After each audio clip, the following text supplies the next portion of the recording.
السلام علیکم ورحمۃ اللہ وبرکاتہ۔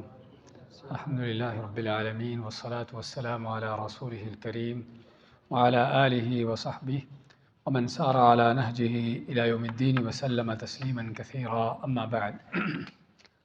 ہمارا درس سورۃ النازعات کی تفسیر میں چل رہا تھا، جس میں ہم نے تقریباً 3 درس لے لیے ہیں سورت کے، اور انشاءاللہ آج آخری درس لے کے اس کو مکمل کرتے ہیں، اور مناسب ہوگا کہ سورت کو شروع سے لے کر دہرا لیں تاکہ پھر سے انشاءاللہ معلومات تازہ ہو جائیں۔ اعوذ باللہ من الشیطان الرجیم، بسم اللہ الرحمن الرحیم۔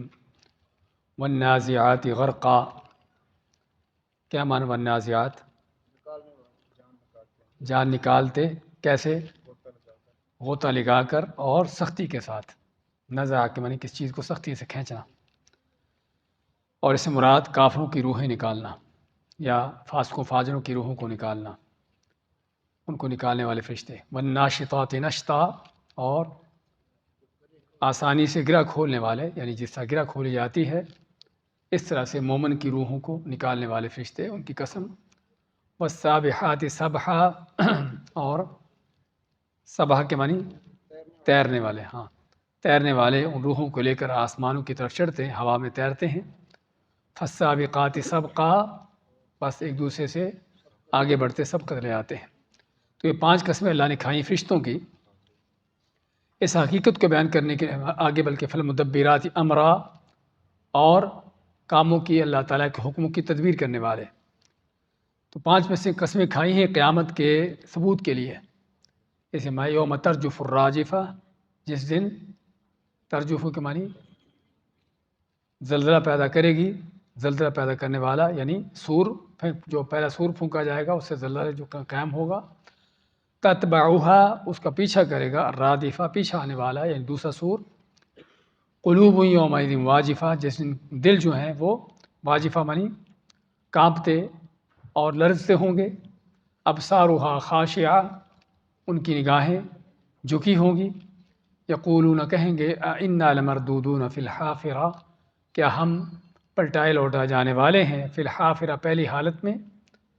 اذا کنا عظاما نخرہ، کیا جب ہم عظاما ہڈیاں بن جائیں گے، نخرہ کے معنی بوسیدہ۔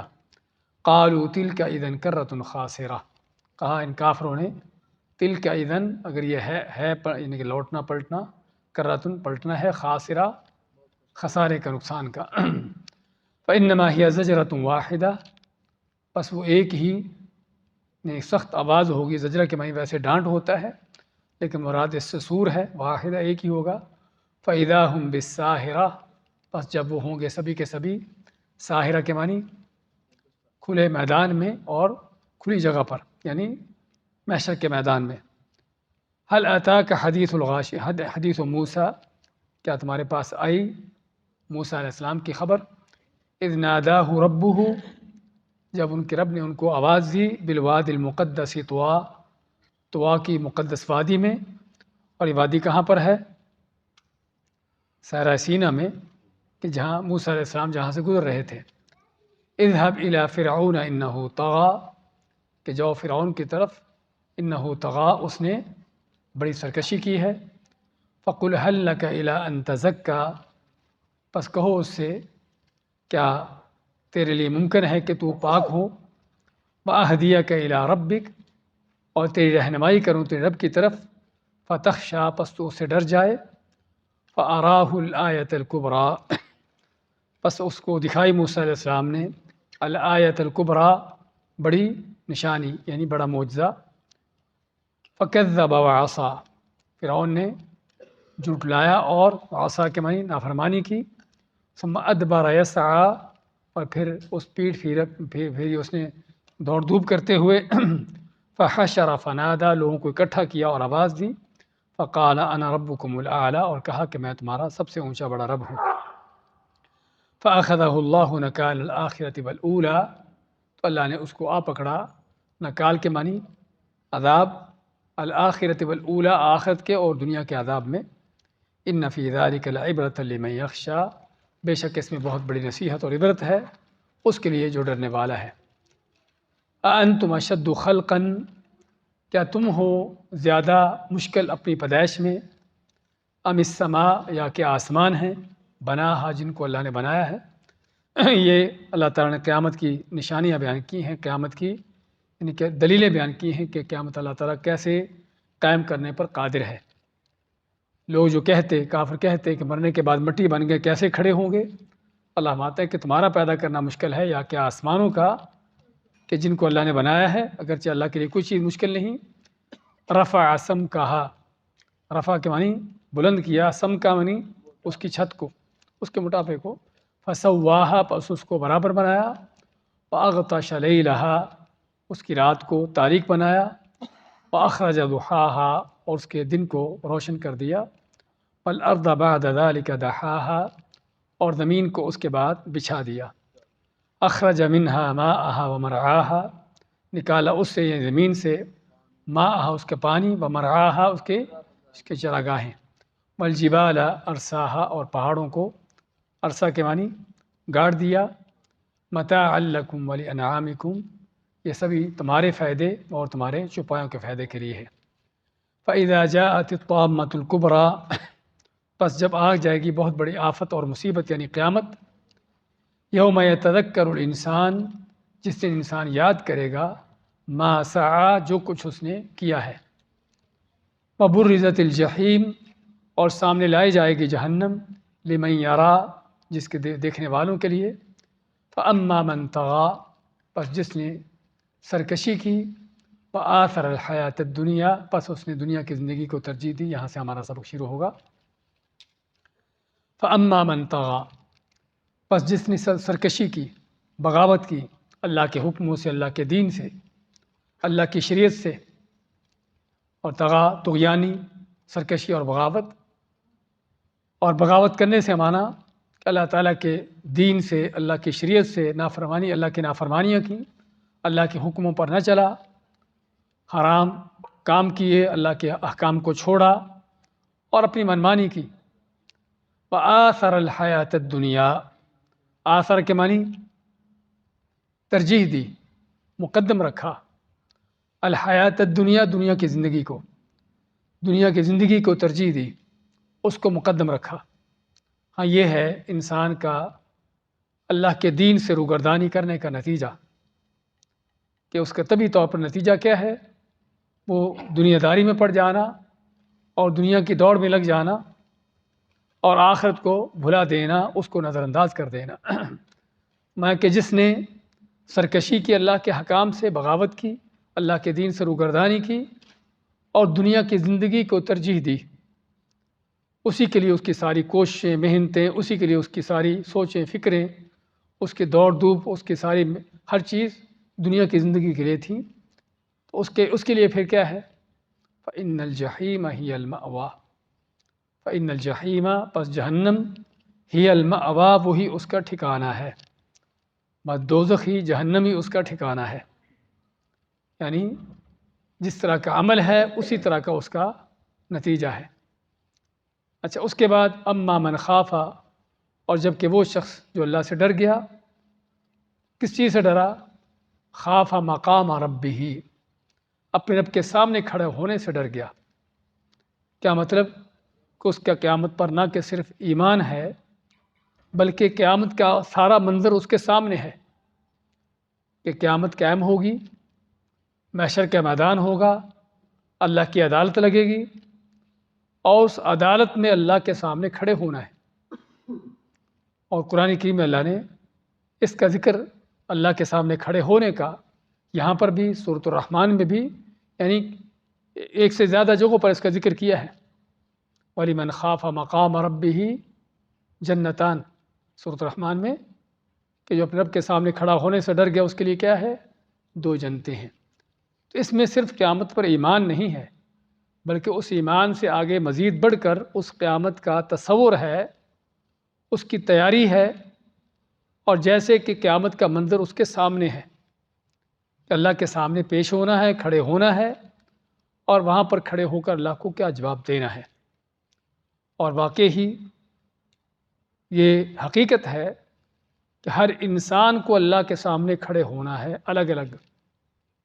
ما منکم من احد الا سیکلمہ ربہ، نبی کے صلی اللہ فرماتے ہیں کہ تم میں سے کوئی بھی ایسا نہیں مگر اللہ تعالیٰ نے اس سے براہ راست اس سے ہم کلام ہونا ہے۔ لیس بینہ و بینہ ترجمان، آپ فرماتے ہیں کہ حتیٰ کہ درمیان میں کوئی ٹرانسلیٹر بھی نہیں ہوگا۔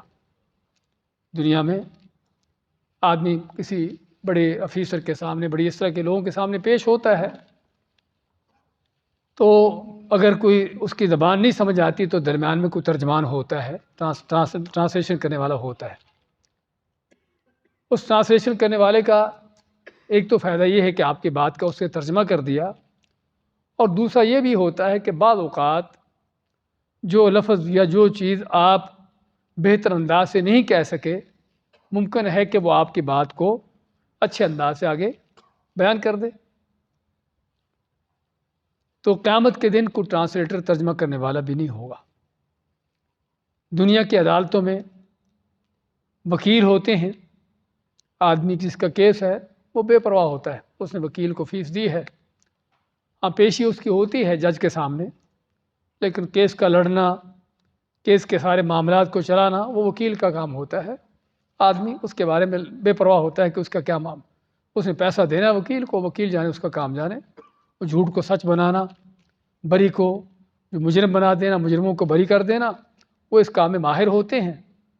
تو دنیا کے اندر یہ ساری چیزیں چلتی ہیں کہ وکیل ہیں، ٹرانسلیٹر ہیں، اور اس طرح کی چیزیں ہیں کہ جو آدمی کے طرح طرح کے اس کے معاملات کو بنانے سنوارنے والے ہیں۔ لیکن قیامت کے دن انسان براہ راست اللہ کے سامنے پیش ہوگا۔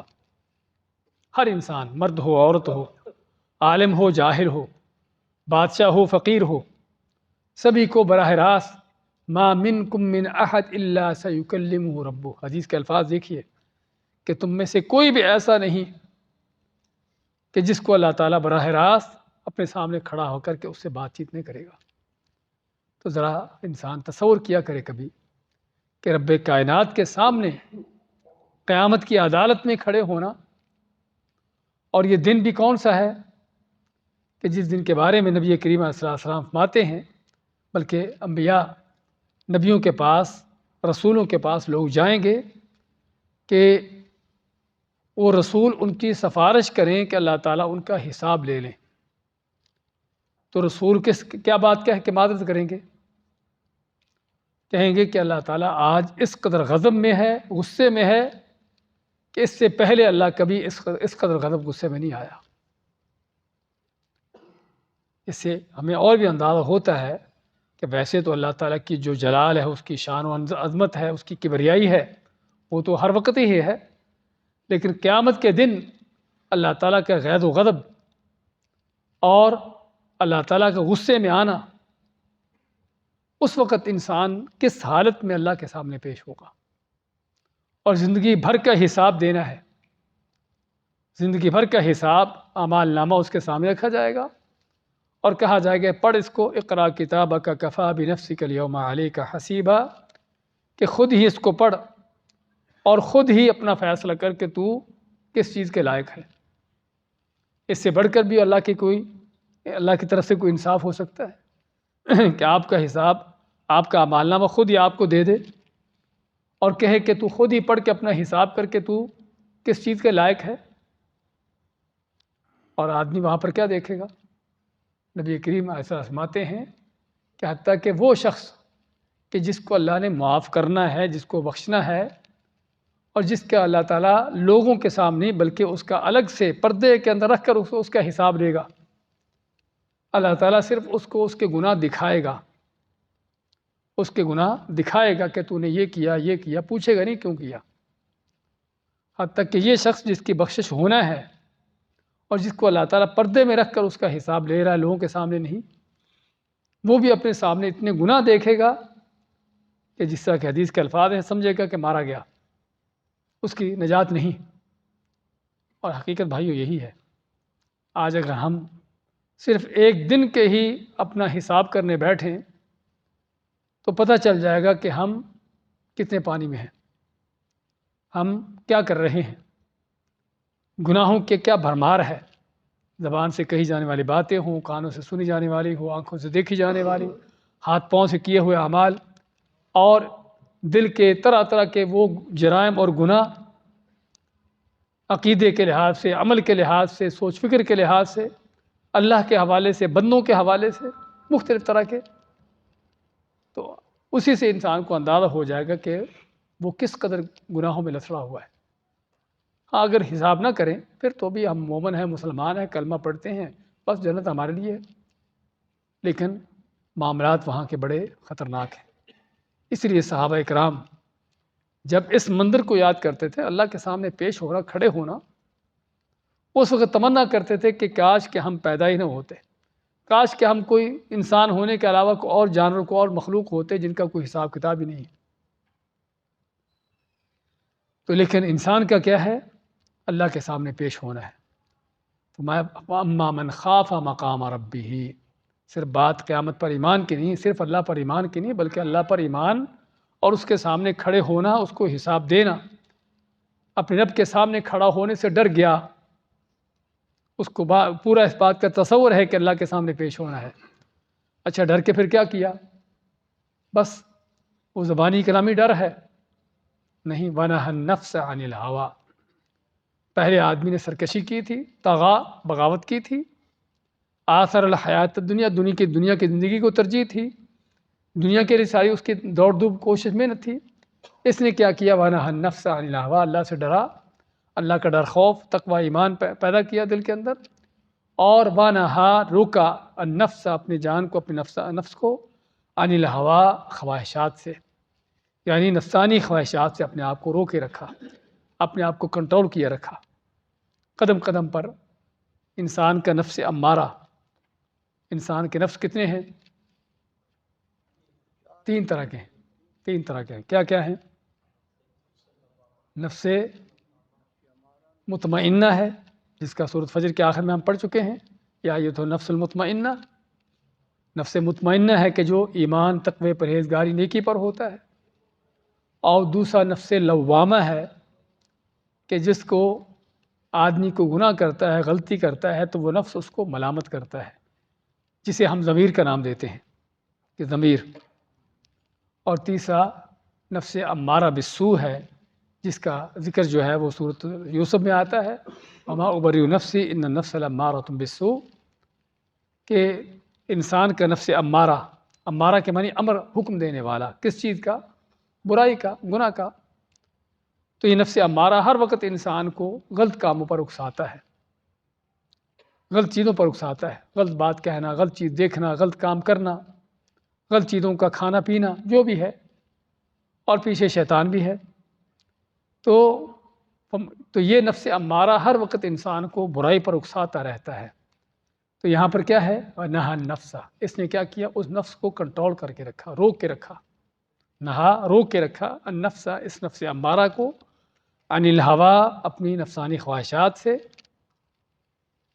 تو اس کے لیے کیا ہے؟ فإن الجنۃ ہی المأویٰ، پس بے شک جنت ہے اس کا ٹھکانہ، جنت ہی اس کا ٹھکانہ ہے۔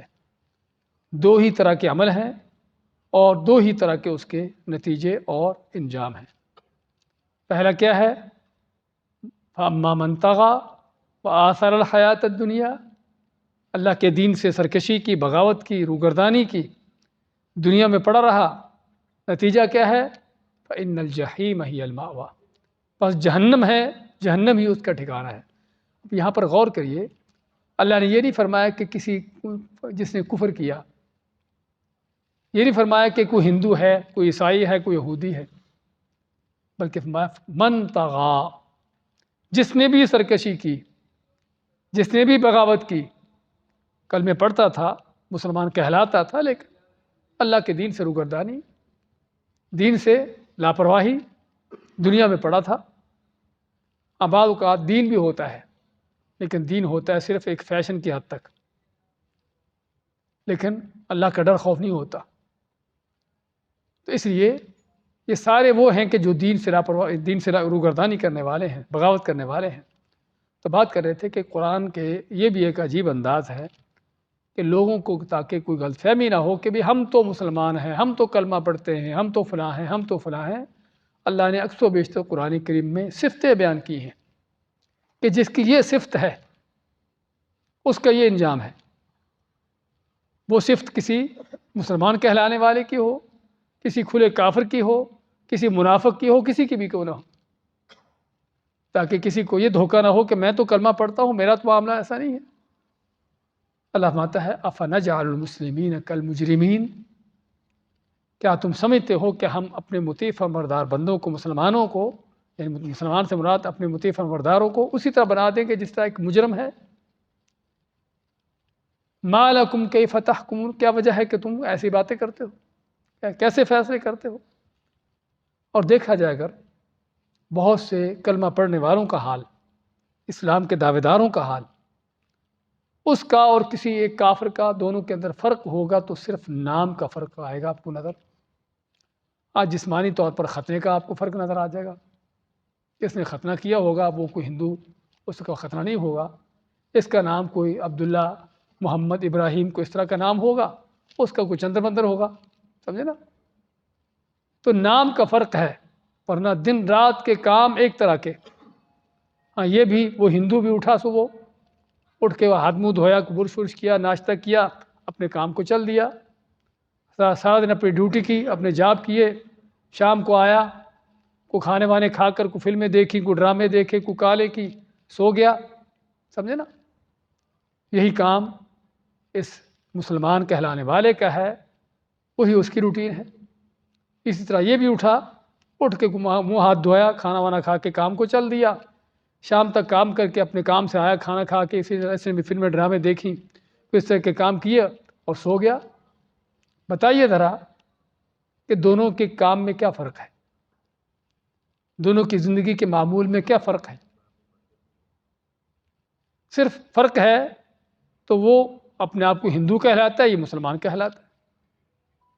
اس کا نام جیسا بتایا ہے کوئی ہندو والا ہوگا، اس کا مسلمان والا ہوگا. شکل بھی ممکن ہے ایک ہی ہو، شکل میں کوئی فرق نہیں.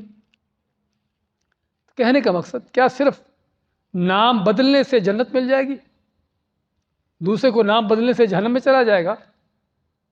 کہاں کے انصاف ہے، کہاں کے تم فیصلے ہیں؟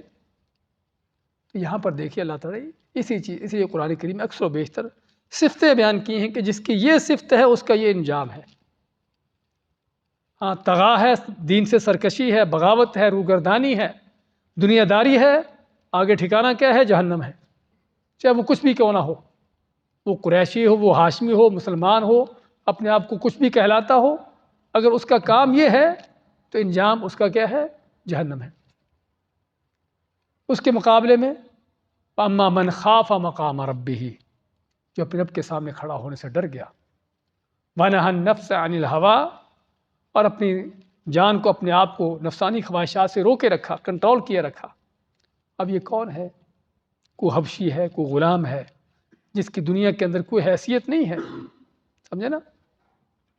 فقیر غریب ہے کوئی، لیکن اس کے اندر یہ صفت ہے اللہ پر ایمان کی اور اللہ کے سامنے کھڑے ہونے کے ڈر کی. اس کے اندر تقوی ایمان ہے، پرہیزگاری ہے، اور اپنے آپ کو اللہ کی نافرمانیوں سے بچا کر چلا رہا ہے. ونہى النفس، اپنے نفس کو روکے رکھا، عن الهوى، نفسانی خواہشات، اس کے اندر سارا کچھ آتا ہے، ہر طرح کی نافرمانیاں، ہر طرح کے اللہ کے احکام سے روگردانیاں، جو نفس چاہتا ہے کہ آدمی کرے، تو اس نے چیز سے روک کر رکھا. فإن الجنة هي المأوى، تو اس کا ٹھکانہ کیا ہے؟ وہ جنت ہے. وہ کسی قبیلے سے ہے، کسی قوم سے ہے، کسی ملک سے ہے، کسی زبان سے ہے، کسی رنگ و نسل کا ہے، اس سے کوئی تعلق نہیں. تعلق کس سے ہے؟ عمل سے ہے. اسی اللہ کے نبی صلی اللہ علیہ وسلم کیا فرماتے ہیں کہ اللہ تعالیٰ نہ تمہاری شکل صورتیں دیکھتا ہے، نہ تمہارے مال دیکھتا ہے. شکل و صورت اللہ نے بنائی ہے، مال اس نے دیا ہے. دیکھتا ہے تو کیا دیکھتا ہے؟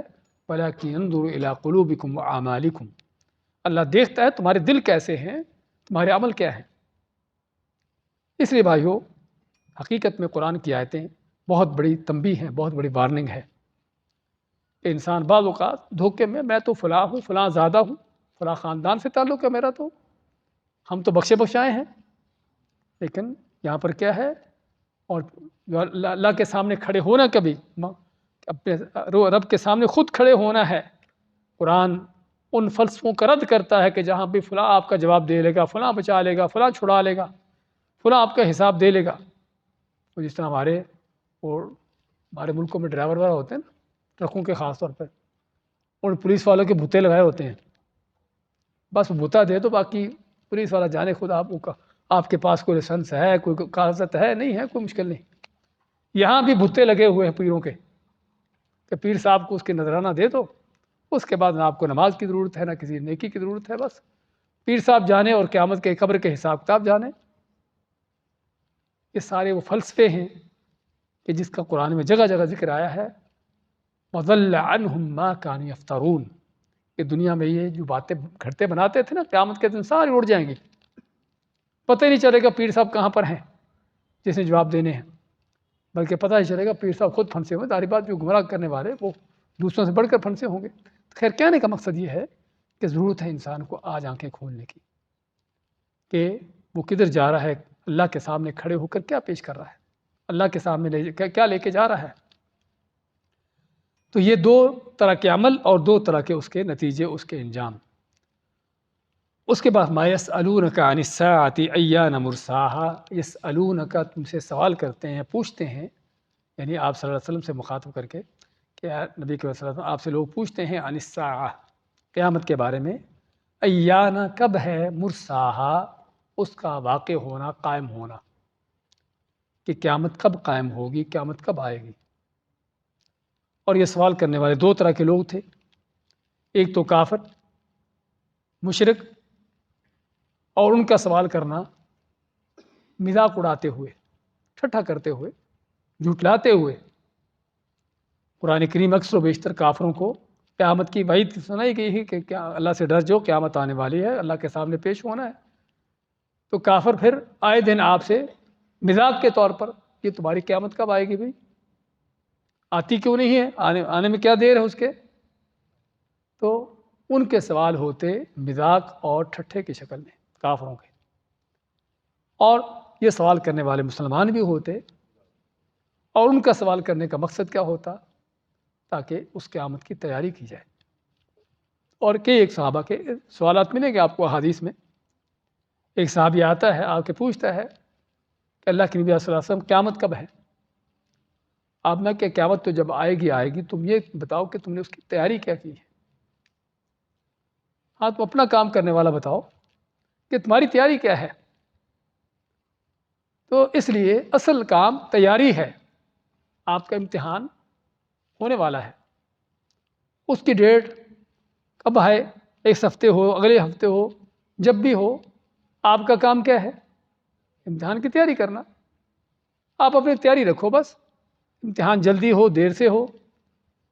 ہاں ان بے وقوف طالب علموں کی طرح نہیں کہ جب تک ڈیٹ شیٹ نہیں آئے گی اس وقت تیاری نہیں کرنی، اور پھر ایسے تیاری کرنے والے فیل ہی ہوتے ہیں، سمجھے نا۔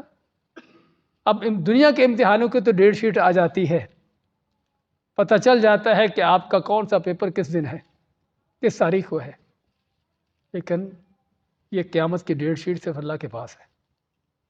اللہ نے کسی کو نہیں دی، نہ کسی فرشتے کو دی ہے، نہ کسی نبی ولی کو دی ہے۔ فرشتوں کا سردار جبرائیل علیہ السلام اللہ کے بندوں بنو آدم کے سردار رسول کریم صلی اللہ علیہ وسلم سے پوچھتے ہیں اخبرنی متی الساعہ، کیا محمد صلی اللہ علیہ وسلم بتاؤ کہ قیامت کب آئے گی۔ آپ نے کیا فرمایا، ما المسئول عنہا بعالم من السائل، کہ جس سے پوچھا جا رہا ہے وہ پوچھنے والے سے زیادہ نہیں جانتا۔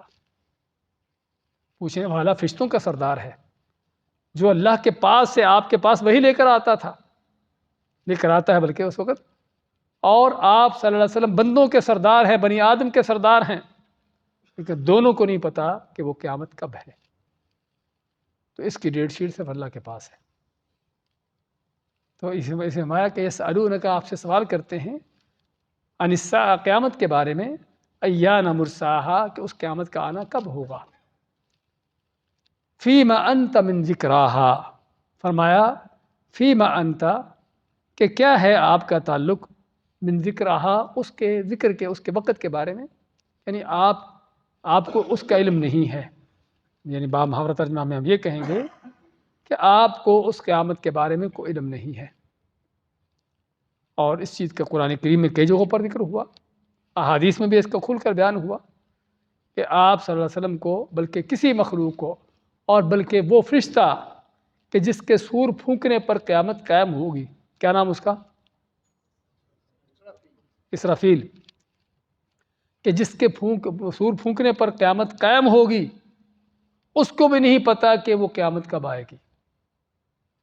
نبی کریم صلی اللہ علیہ وسلم فرماتے ہیں کیف انعم، میں کیسے دنیا کے مزے لوں، وصاحب القرن قد التقم القرن، کہ جو سور والا ہے جس سے سور پھونکنا ہے، وہ سینگ کی طرح سور جیسا بتایا ہم نے، وہ اپنے منہ کے ساتھ وہ سینگ لگا کھڑا ہوا ہے۔ اور بعض روایتوں میں یہ بھی ہے کہ اللہ کے عرش کی طرف اس کی نظریں ہیں کہ کب اللہ کی طرف سے حکم ہو اور سور پھونک دے، اس کو بھی نہیں پتا کب ہو۔ تو یہ ہے اس قیامت کی حقیقت، یہ ہے اس قیامت کا معاملہ۔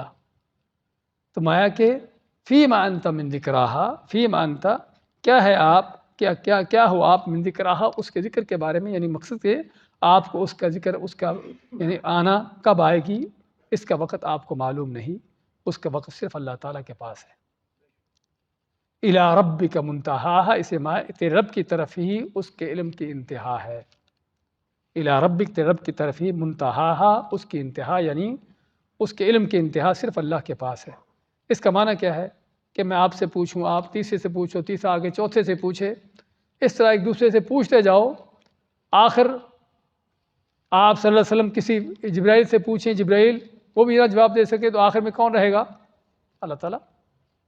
اللہ تعالیٰ ہی ہے جس کے پاس اس کا علم ہے، اور اللہ تعالیٰ اس کا علم کسی کو نہ دیا ہے نہ دے گا، بلکہ اچانک ہی جب چاہے گا اس کو لائے گا۔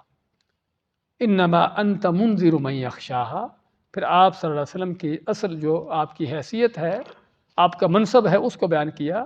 انما انت، انما کا لفظ آتا ہے کسی چیز کو محدود کرنے کے لیے، لمٹ کرنے کے لیے، کہ صرف آپ کا کام ہو، آپ کا کام کیا ہے؟ منذر، آپ صرف ڈرانے والے ہو، من یخشاہا، جو اس قیامت سے ڈر جائے۔ آپ کا کام تو صرف اس قیامت سے ڈرانا ہے، اس قیامت کا علم دینا نہیں کہ وہ کب آئے گی۔ اور یہی حقیقت بھی ہے کہ نبی کریم علیہ السلام قیامت کی سے ڈرانے کے لیے آئے ہیں، قیامت کے حالات بتانے کے لیے آئے ہیں، اس کی ہلاکیاں ذکر کرنے کے لیے آئے ہیں، اس کی ٹائم بتانے کے لیے نہیں آئے کہ وہ کب آئے گی۔ تو میں انما انت منذر من یخشا، آپ تو صرف ڈرانے والے ہو جو اس سے ڈرتا ہے۔ اچھا، آپ صرف اس کو ڈراتے ہیں جو اس سے ڈرتا ہے؟ آپ تو سبھی کو ڈراتے تھے، ابو جہل کو ڈراتے تھے، سبھی کو۔ آپ کی دعوت تو مسلمان کافر ہر ایک کے لیے تھی، لیکن مقصد جو ہے کہ اس سے ڈرے گا کون؟ ہاں، قیامت کے بارے میں وہی اس پر توجہ دے گا، اس کے بارے میں کوئی سوچ فکر کرے گا، اس کے لیے کوئی تیاری کرے گا، جس کو قیامت کی فکر ہوگی، جس کو قیامت کا ڈر ہوگا کہ قیامت آنا ہے، اللہ کے سامنے پیش ہونا ہے، وہاں پر کیا جواب ہوگا۔ ہاں، اصل تو اسی کو اس قیامت کے بارے میں اس کو ڈرانے کا فائدہ ہے، ورنہ کافر بے ایمان، جس کو قیامت پر ایمان نہیں، جس کا یا ایمان تو ہے لیکن اس کو اب بھی آئے گی تو دیکھی جائے گی، ہاں، ان کو ڈرانے کا فائدہ کوئی نہیں۔ کأنہم یوم یرونہا، کأنہم، ان کا حال ایسے ہوگا جیسے کہ یوم یرونہا، جس دن دیکھیں گے اس کو، لم یلبثوا، نہیں ٹھہرے وہ، الا عشیۃً، مگر شام کا کچھ وقت، او ضحاہا، یا صبح کا کچھ وقت، کہ جب قیامت آئے گی تو انسان کو کیا محسوس ہوگا کہ وہ نہیں رہا دنیا میں، نہیں ٹھہرا دنیا میں مگر صبح یا شام کی کچھ گھڑیاں۔ یہ ہے انسان کی زندگی کی حقیقت، کہ گزرا ہوا وقت انسان کو ایسے معلوم ہوتا ہے جیسے چند لمحات تھے اور گزر گئے۔ آج بھی اگر آپ ماضی کی طرف نظر دوڑائیں، 50-60 سال آپ کی عمر جو گزری ہے، کیسے معلوم ہوگا کہ جیسے چند دن کی بات ہے، جیسے کل کی بات ہے۔ تو ایسے ہی یہی حقیقت ہے گزرے ہوئے وقت کی۔ تو قیامت کے دن انسان کأنہم یوم یرونہا، جس دن قیامت کو دیکھیں گے، لم یلبثوا، ایسے محسوس کریں کہ لم یلبثوا، نہیں ٹھہرے وہ، الا عشیۃ، عشیہ کا لفظ استعمال ہوتا ہے شام کے اوقات میں، ظہر کے بعد سے لے کر شام کا وقت تک، یہ سارا عشی ہے۔ اور ضحیٰ کا لفظ یہ صبح چاشت کا وقت جو ہے اس کے لیے، کہ روشنی، روشنی اور چاشت کا وقت۔ تو بات اللہ تعالیٰ کہ جب آئے گی قیامت کو، ان کو یہی محسوس ہوگا کہ وہ صرف چند وقت، تھوڑا سا دن کا کچھ حصہ ٹھہرے ہیں۔ اذ یقول امثلهم طریقۃ ان لبثتم الا یوما، سورۃ طٰہٰ میں آتا ہے کہ قیامت کے دن لوگ ایک دوسرے سے پوچھیں گے بھئی دنیا میں کتنے دن گزارے، کتنے سال رہے، تو اللہ فرماتے ہیں کہ جو سب سے بہتر کو ان کا حساب کرنے والا ہوگا نا، وہ یہ کہے گا کہ تم صرف ایک دن ٹھہرے ہو یا دن کا کچھ حصہ ٹھہرے ہو۔ تو یہ ہے دنیا کی حقیقت، زندگی کی حقیقت جو انسان کو قیامت کے دن نظر آئے گی، اور جس کی خاطر آدمی ساری اس کی محنت کوششیں چل رہی ہیں اور ہمیشہ کی اور اس آخرت کو نظر انداز کیے ہوئے ہے۔ تو یہ ہے اس کی یہ دنیا کہ جس کا قیامت کے دن صرف اس کو یہ محسوس ہوگا کہ وہ صرف صبح یا شام کی چند گھڑیاں تھیں۔ تو علی کل حال یہ صورت جس میں قیامت کے حوالے سے اس انداز سے اس کا بیان ہوا، اس کی دلیلیں بیان کی گئی کہ اللہ تعالیٰ کس طرح اس قیامت کو لانے پر قادر ہے، اور اس میں خاص طور پر آسمانوں کا بنانا، آسمانوں کے یعنی کہ اتنے بڑے آسمان جو بنانے پر قادر ہے وہ تم کو دوبارہ زندہ کرنے پر قادر ہے، اور پھر آخر میں اس قیامت کے دن جو دو گروہ ہوں گے، تیسرا گروہ نہیں ہے۔ فاما من طغی، ٹھکانہ کیا ہے؟ جہنم ہے، اور من خاف مقام ربہ، ڈر گیا اپنے رب سے، ٹھکانہ کیا ہے؟ جنت ہے۔ تیسرا کوئی ٹھکانہ نہیں۔ اس لیے انسان کو دیکھنے کی ضرورت ہے کہ اس کا ان دونوں گروہوں میں سے کس گروہ کے ساتھ شمار ہے۔ آج کی آیت دوبارہ دہرا لیں۔ فَأَمَّا مَنْ طَغَىٰ وَآثَرَ الْحَيَاةَ الدُّنْيَا، پس جب کہ وہ شخص جس نے سرکشی کی اور دنیا کی زندگی کو ترجیح دی، فَإِنَّ الْجَحِيمَ هِيَ الْمَأْوَىٰ، پس جہنم ہی اس کا ٹھکانہ ہے۔ وَأَمَّا مَنْ خَافَ مَقَامَ رَبِّهِ، اور جب کہ وہ شخص جو ڈر گیا اپنے رب کے سامنے کھڑے ہونے سے، وَنَهَى النَّفْسَ عَنِ الْهَوَىٰ، اور روکا اپنے آپ کو، اپنی جان کو، عن الہوا، خواہشات سے، فَإِنَّ الْجَنَّةَ هِيَ الْمَأْوَىٰ، پس جنت ہی اس کا ٹھکانہ ہوگا۔ يَسْأَلُونَكَ عَنِ السَّاعَةِ أَيَّانَ مُرْسَاهَا، سوال کرتے ہیں تم سے قیامت کے بارے میں، ایانہ کب ہوگا، مرساہا اس کا قائم ہونا، اس کا آنا، فیما انت من ذکراہا، یعنی کیا ہو آپ اس کے ذکر کے بارے میں، یعنی آپ کو اس کا بارے میں کوئی علم نہیں ہے۔ الی ربک منتہاہا، تیرے رب کی طرف ہی اس کے علم کی انتہا ہے۔ انما انت منذر، صرف آپ تو ڈرانے والے ہو، من یخشاہا، جو اس سے ڈرتا ہے، کأنہم یوم یرونہا، جیسے کہ وہ لوگ جو جب اس قیامت کو دیکھیں گے، لم یلبثوا، تو ایسے محسوس کریں گے کہ نہیں ٹھہرے، الا عشیۃً، کہ نہیں وہ ٹھہرے مگر عشیۃً، شام کا کچھ وقت، او ضحاہا، یا صبح کی کچھ گھڑیاں۔ بارک اللہ فیک۔